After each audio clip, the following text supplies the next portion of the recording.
हमेशा कोशिश ये हो कि जब भी अपन कोई पंक्ति प्रस्तुत करें तो उसके रचयिता का नाम अवश्य उल्लिखित करें। कि जैसे कोई कविता आप बोलने जा रहे हैं तो ये ज़रूर बतलाएं कि ये कविता किनने लिखी है, उसका कारण है। अगर ऐसा नहीं किया जाता तो फिर श्रोता को भ्रम हो सकता है कि कवि आप है।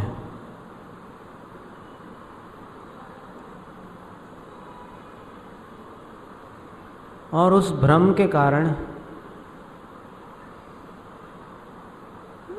आपको भी हानि हो सकती है।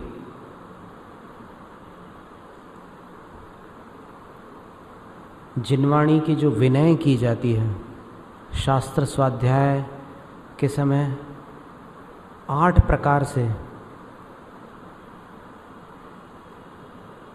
सावधानी बरतनी होती है। उसमें एक नियम ऐसा भी आता है कि ग्रंथकर्ता के नाम को, गुरु के नाम को, या जिनके द्वारा अपना उपकार हुआ है उनके नाम को, ग्रंथ के नाम को न छुपाएं। छुपाने से दोष आता है। आराधना कथा कोश में एक ऐसी घटना है,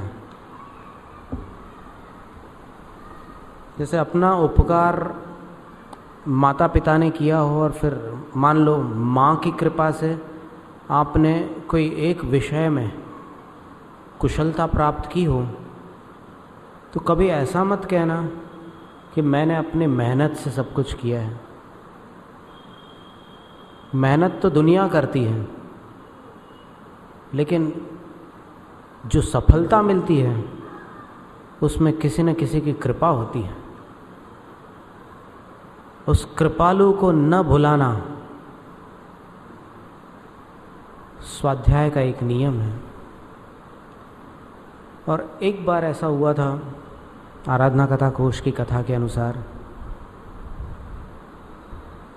2 मुनि थे, उनमें से एक गुरु थे,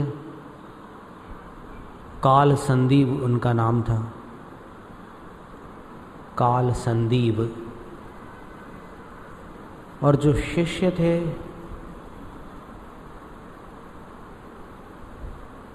उनका नाम श्वेत संदीप था। लेकिन तपस्या करते करते उनको कुछ शक्तियां प्राप्त हो गई, उनका शरीर चमकने लगा रत्नों के समान, तो उनका नाम रत्न संदीप पड़ गया। तो गुरु काल संदीप और शिष्य रत्न संदीप। योग संयोग की बात थी कि किसी दिन दोनों भगवान महावीर स्वामी की वंदना करने के लिए उनके समवसरण में पहुँचे।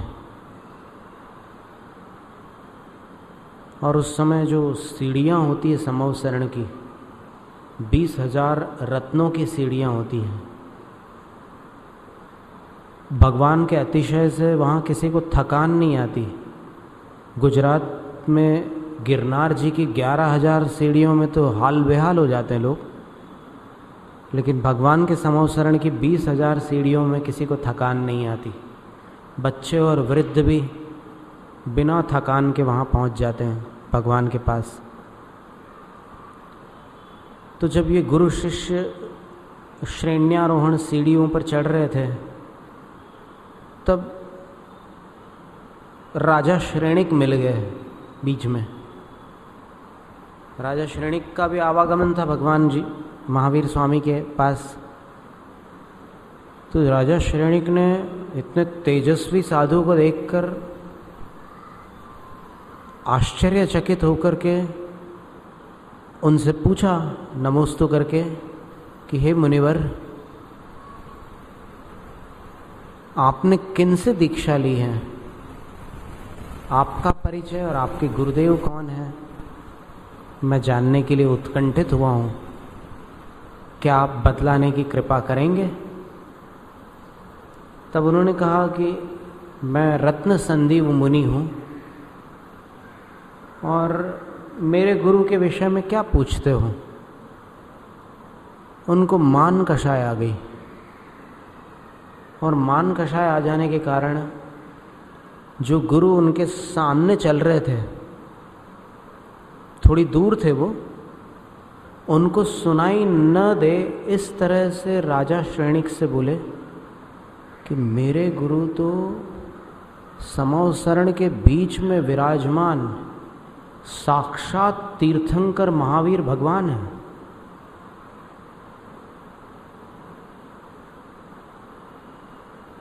राजा श्रेणिक बड़ा प्रसन्न हुआ, नमोस्तु करके जैसे ही उनकी ओर दृष्टि डाली और समवसरण में ऊपर चढ़ने को हुआ तो देखता क्या है कि मुनिराज का पूरा तेज विलीन हो गया और कोयले के समान काले हो गए वो।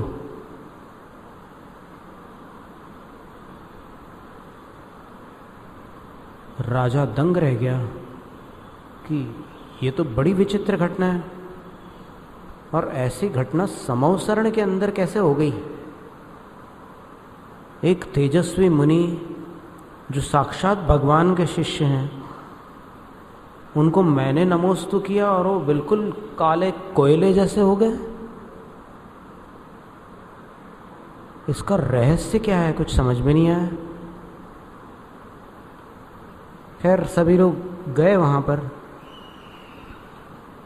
वो मुनिराज तो 12 सभाओं में भी नहीं आ पाए, वो तो वहीं बाहर ठहर गए और राजा श्रेणिक ने भगवान का उपदेश सुना। गौतम स्वामी से भी वार्तालाप किया, गणधर देव से, और फिर जो मन में आकुलता थी उसको व्यक्त करते हुए पूछा कि हे गणधर देव, आज समवसरण में ऐसी दुर्घटना क्यों हो गई। मैंने उनको नमोस्तु किया और वो एकदम काले काले कोयले जैसे हो गए, क्या कारण था। तब गौतम गणधर, जो कि अवधि मनः परे ज्ञान के धारी थे और अगर वो चाहते तो किसी भी जीव के असंख्यात भवों के विचार तक जानने में सक्षम थे, उन्होंने अपने ज्ञान से जान लिया कि क्या त्रुटि हुई है उनसे। और उन्होंने राजा से कहा कि राजन, जो स्वाध्याय होता है, जो ज्ञानाचार होता है, ज्ञानाचार में जिनेंद्र भगवान ने उसके 8 भेद बतलाए हैं। उन मुनि ने ज्ञानाचार के एक भेद का खंडन कर दिया। 8 भेदों में पहला है शुद्ध उच्चारण करना। जो भी स्वाध्याय करते हो उच्चारण बिल्कुल साफ हो, पहला नियम है, शब्दाचार कहते हैं उसको। दूसरा है कि जिस पंक्ति में जिस शब्द का जो अर्थ है वही निकालना। शब्दों के 2-2, 4-4 अर्थ भी होते हैं, लेकिन जहाँ जो अर्थ है वही निकालना, उल्टे सीधे अर्थ नहीं निकालना। ये दूसरा नियम है, अर्थाचार।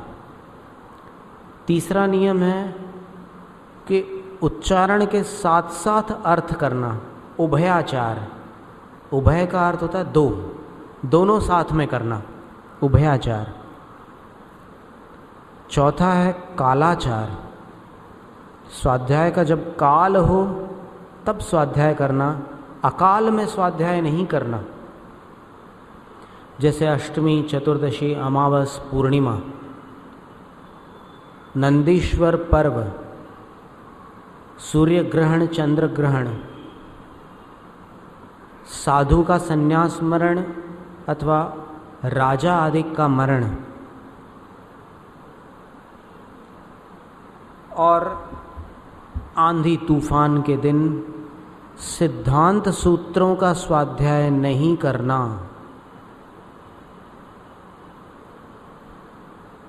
प्रथमान योग और चरित्र ग्रंथों की कथाएं पढ़ सकते हो, समाधि मरण के ग्रंथों का स्वाध्याय कर सकते हो, लेकिन सिद्धांत सूत्रों का स्वाध्याय न करना ये कालाचार है।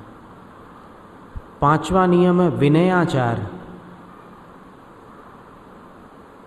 दोनों हाथ से शास्त्र उठाना। जब शास्त्र को विराजमान किया जाता है और जब तक शास्त्र विराजमान नहीं हो जाता तब तक हाथ जोड़ करके खड़े रहना। खड़े रहते न बने तो कम से कम मस्तक झुकाकर हाथ जोड़ के रखना। शास्त्र को मैले हाथों से नहीं छूना। मुंह में उंगली लगाकर पन्ने नहीं पलटना। इस प्रांत में ऐसा अधिक देखा जाता है, गुजरात में, पर इससे शास्त्र की अविनय हो जाती है, इसलिए ऐसी अविनय न करना। और शास्त्र को रख दो ऐसा नहीं कहना, विराजमान कर दो ऐसा कहना। ऊंचे स्थान पर रखना, नीचे नहीं रखना, पैरों से नहीं लगाना। और शास्त्र स्वाध्याय के समय अपने हाथों को पैरों पर नहीं लगाना, जमीन पर नहीं लगाना। फूंक मारकर पन्ने नहीं पलटना। छींटे उड़ते हैं और फिर हवा भी अपने भीतर की होती है ना, अशुद्ध वायु होती है। फूंक मारते हैं तो वो शुद्ध वायु होती है। शुद्धम पूतकारम करोमि ऐसा तो नहीं, वो तो अंदर की वायु होती है, तो उससे शास्त्र की अविनय होती है। इन सब बातों का ध्यान रखते हुए फिर वेष्टन में रखना। वस्त्र अगर पुराना हो जाए, फट जाए, मैला हो जाए तो उसको शुद्ध करना अथवा बदल देना। इस तरह पूरी तरह शास्त्र की विनय करना, ये सब विनयाचार है।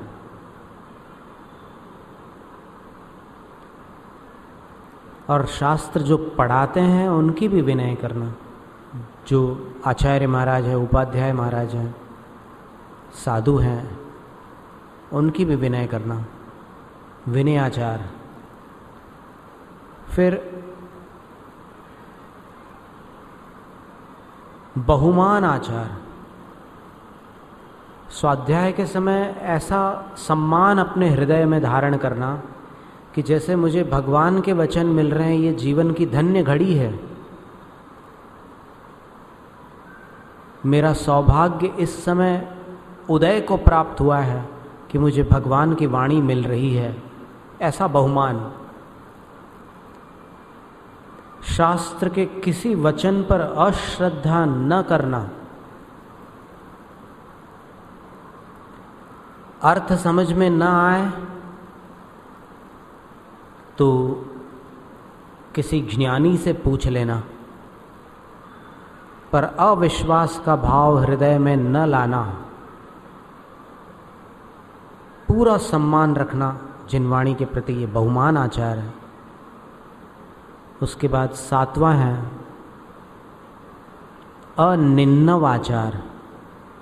अनिन्नव का अर्थ होता है शास्त्र का नाम। कभी कोई आपके मुख से बात निकलती है ना, कभी शास्त्र की कोई पंक्ति भी तो मुख से निकल जाती है, या कभी आपको बोलने मिलता है तो फिर आप कोई अच्छी सुंदर बात कहने के लिए कोई शास्त्र की लाइन बोल जाते हो, तो वहाँ पर शास्त्र का नाम ज़रूर लेना। नाम छुपाने से अनिन्नव आचार दूषित होता है। और आचार्य का नाम भी बने जहाँ तक सम्मान पूर्वक लेना। और अंतिम है उपधान आचार।